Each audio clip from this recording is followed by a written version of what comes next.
ফুটন্ত গরম পানির মধ্যে এইরকম ময়দার ডো দিয়ে বানিয়ে নিন এই দুর্দান্ত স্বাদের নাস্তার রেসিপি। এটা ডিনারে কিংবা ব্রেকফাস্টে কিন্তু আপনারা খেতে পারেন কিংবা সন্ধ্যের নাস্তার জন্য কিন্তু খেতে পারেন। খেতে ভীষণ ভালো হয়। একদম ঝামেলাবিহীন বানানো আর খেতে কিন্তু বাচ্চা থেকে বড় সবাই পছন্দ করবে। দেখে বুঝতে পারছেন যে কতটা ইয়ামি হয়েছে, দেখেই কিন্তু লোভ লেগে যাবে। তো একবার হলেও কিন্তু আপনারা এই রেসিপিটা বানিয়ে দেখতে পারেন বাড়িতে। তো রেসিপিটা বানানোর জন্য এখানে আমি একটা বোলের মধ্যে নিয়ে নেব মেজারমেন্ট কাপে ২ থেকে ২.৫ কাপ মতো ময়দা। আপনারা আপনাদের পরিমাণ বুঝে নিয়ে নেবেন। ময়দার মধ্যে দিয়েছিলাম ১.৫ টেবিল চামচ ইস্ট। মানে যতটা ময়দা নেবেন সেই বুঝে কিন্তু ইস্টটা দিতে হবে। দিয়ে দেব ১.৫ টেবিল চামচ চিনি। আর এখানে 1/2 টেবিল চামচ আমি লবণটা দিয়েছিলাম।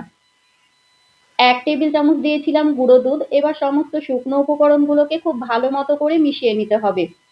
খুব সুন্দর মতো মিশিয়ে নেওয়ার পর উষ্ণ গরম পানি দিয়ে কিন্তু ময়দাটা মেখে নিতে হবে। এখানে চাইলে আপনারা দুধ দিয়েও মেখে নিতে পারেন কিংবা এরকম উষ্ণ গরম পানি দিয়েও কিন্তু ময়দাটা মেখে নেওয়া যায়। তো পানিটা খুব বেশি গরম হওয়া যাবে না। এইরকম উষ্ণ গরম পানি দিয়ে কিন্তু ময়দাটাকে মেখে নিতে হবে।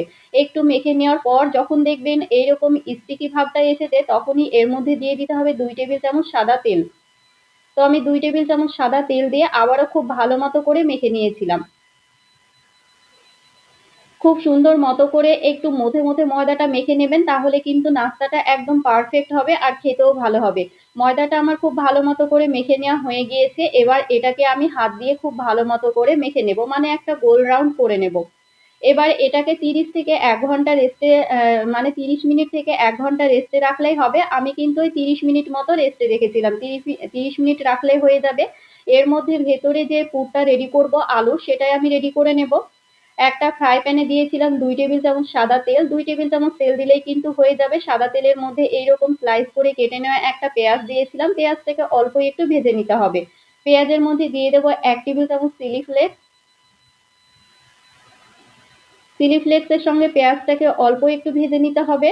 এরপর দিয়েছিলাম 1/2 টেবিল চামচ ধনিয়া গুঁড়ো, মানে 1/2 টেবিল চামচেরও কম ধনিয়া গুঁড়ো দিয়েছিলাম। আর অল্প পরিমাণে মানে 1/2 টেবিল চামচ দিয়েছিলাম চাট মসলা, টেস্ট অনুযায়ী লবণ আর অল্প একটু দিয়েছিলাম কাশ্মীরি লঙ্কার গুঁড়ো। একদম সামান্য পরিমাণে অল্প একটু গোলমরিচ গুঁড়ো দিয়েছিলাম। এবার মসলার ওপরই আমি যে আলুটা সেদ্ধ করে রেখেছিলাম সেটাই দিয়ে দেব। মানে সেদ্ধ আলু এখানে আমি ৩ টে রেখেছিলাম। যেহেতু আলুর সাইজটা একটু ছোট ছিল সেই কারণে ৩ টে দিয়েছি। এবার আলুর সঙ্গে মসলাগুলোকে খুব ভালো মতো মিশিয়ে নিতে হবে। গ্যাসের আঁচটা মিডিয়াম ফ্লেমে রেখে খুব ভালো মতো করে মিশিয়ে নিতে হবে। ২ থেকে ৩ মিনিট, ৩ মিনিট মতো রান্না করলেই কিন্তু রেডি হয়ে যাবে। আপনাদের হাতের কাছে যদি মাংস কিমা করা থাকে কিংবা চিকেন সেদ্ধ করা থাকে সেটাও কিন্তু এটার মধ্যে মিশিয়ে দিতে পারেন। তো আলুর পুরটা কিন্তু আমার রেডি হয়ে গিয়েছে। ওটাকে আমি এক সাইডে রেখে দিয়েছি। আর এইদিকে দেখুন ৩০ মিনিটে কিন্তু আমার ময়দাটাও খুব ভালো মতো সেট হয়ে গিয়েছে। আবারও আমি খুব সুন্দর মতো করে মেখে নিয়েছি। ময়দাটা মেখে নেওয়া হয়ে গিয়েছে। এবার এটাকে গোল গোল করে ডো আকারে রেডি করে নেব। তো খুব বেশি ছোট হবে না, আবার খুব বেশি বড় হবে না। এইরকম মিডিয়াম করে কিন্তু গোল গোল করে ডোটাকে রেডি করে নিতে হবে। তো দেখুন আমি কিন্তু ডোটাকে রেডি করে নিয়েছি। এবার এবার একটা ময়দার ডো নিয়ে এইরকম করে অল্প অল্প ময়দা দিয়ে হাত দিয়ে কিন্তু এটা বেলুন পিঠা দিয়ে আপনাদেরকে যে বেলে নিতে হবে সেটাও না। হাত দিয়ে এরকম করে একটু চেপে চেপে ওসার করে দিলে, মানে লম্বা করে দিলে কিন্তু খুব সুন্দর মতো বাটির আকারে গোল হয়ে যাবে। তো এইরকম হাত দিয়ে একটু লম্বালম্বি করে বাটির মতো গোল করে নিয়ে এই তো আলুর পুরটা ভেতরে দিয়ে মুখটাকে খুব ভালো মতো করে সিল করে নেব। তো আলুর পুরটা দিয়ে কিন্তু আমি খুব সুন্দর মতো করে সিল করে নিয়েছি। দেখুন খুব ভালো মতো করে সিল করে নেবেন। আলুটা কিন্তু একদমই বাইরে বের হয়ে না আসে। এটা যেহেতু পরবর্তীতে পানির মধ্যে সেদ্ধ করে নেওয়া হবে। তো এক এক করে সবগুলোই কিন্তু আমি সেম ভাবে রেডি করে নেব। এই তো আপনাদেরকে কিন্তু আরেকটা দেখিয়ে দিলাম। আরেকটা কিন্তু আমি সেম ভাবে রেডি করে নিয়েছি।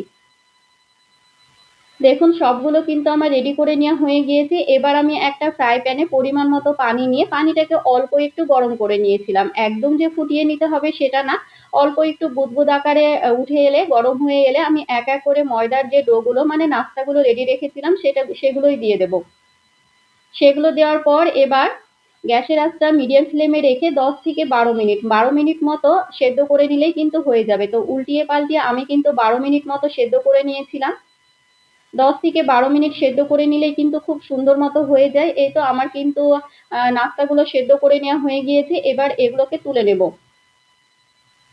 গ্যাসের আঁচটা মিডিয়াম ফ্লেমে রেখে এরকম করে সেদ্ধ করে নিলেই কিন্তু হয়ে যাবে। তো এক করে আমি পানি থেকে এই তো নাস্তাগুলো তুলে নিচ্ছি। আপনারা কিন্তু এভাবেও খেতে পারেন, এভাবেও খেতে কিন্তু খুব ভালো হয়।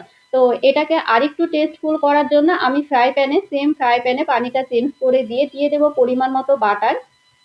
বাটারে এবার নাস্তাগুলো একটু ফ্রাই করে নেব। এভাবে যদি ফ্রাই করে নেন তাহলে কিন্তু খেতে আরেকটু ভালো হবে। তো এটাকে আরেকটু টেস্টফুল করার জন্য আমি এরকম করে কিন্তু বাটারে দিয়ে ভেজে নিয়েছিলাম। তো আপনারা চাইলে কিন্তু পানিতে সেদ্ধ করে নিয়েও খেতে পারেন। গ্যাসের আঁচটা মিডিয়াম টু হাই ফ্লেম করে দিয়ে উল্টিয়ে পাল্টিয়ে যতক্ষণ না সুন্দর একটা কালার আসে আমি ততক্ষণ কিন্তু ভেজে নেব। খেতে কিন্তু ভীষণ ভালো হয়েছিল। আপনারা একবার হলেও কিন্তু বাড়িতে বানিয়ে দেখতে পারেন। একদম ইউনিক একটা নাস্তার রেসিপি। তো উল্টিয়ে পাল্টিয়ে খুব সুন্দর মতো করে দেখুন আমি কিন্তু ভেজে নিয়েছি যতক্ষণ না ওপর থেকে সুন্দর একটা কালার আসে। তো এই তো আমার ভেজে নেওয়া হয়ে গিয়েছে। এক করে তুলে নেব। তো এক করে সবগুলোই কিন্তু আমি সেম ভাবে ভেজে নিয়েছিলাম। সবগুলোই কিন্তু আমার ভেজে নেওয়া হয়ে গিয়েছে। আর দেখুন এটা কতটা সুন্দর লাগছে দেখতে। খেতেও কিন্তু ভীষণ ভালো হয়েছিল। তো রেসিপিটা কেমন লাগলো অবশ্যই কমেন্ট করে জানাবেন। আর কার এইরকম নাস্তা খেতে ভালো লাগে সেটাও কিন্তু কমেন্ট করে জানাতে একদমই ভুলবেন না।